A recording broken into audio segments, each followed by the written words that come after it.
It's a simple question, and you've probably answered it hundreds of times. What do you do? If you're like most people, you probably get the answer dead wrong. Your standard reply is probably a factual description of your current job.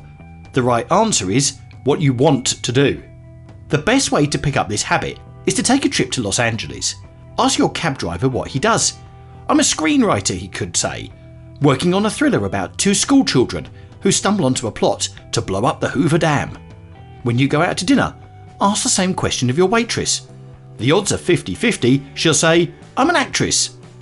24-year-old interns are directors, 44-year-old ad agency execs are producers. Everyone talks about their aspirations, not what paid the rent this month. Now, some may argue that Los Angeles is La La Land, and there is nothing to be learned from people who are dreaming big and perhaps spinning their wheels. But I disagree. You are probably much closer to your goals than an aspiring Hollywood actor. The main thing standing in your way is your willingness to say what you want.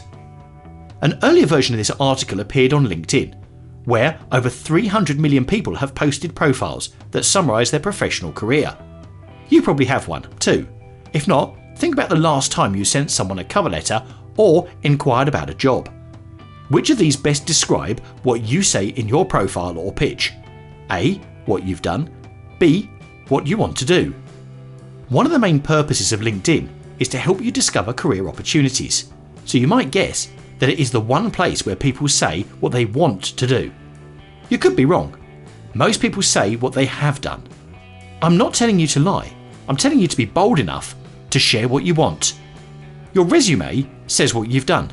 That's in the past. When I was in the training business, an executive asked one of my colleagues whether we had a 2-day training program customised for his industry.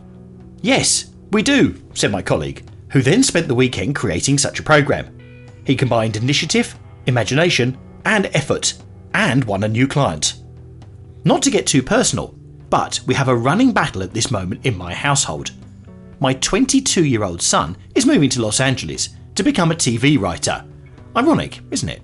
My wife, who is the practical one in our relationship, wants Jeff to tell everyone, I'll take any job in TV. I want him to say again and again and again, I want to write for TV. Why would you give up your dream at 22? Not to worry, Jeff won't.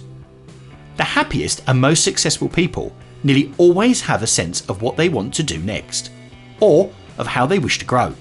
They are able to say where they are headed, instead of where they have been for the past few years.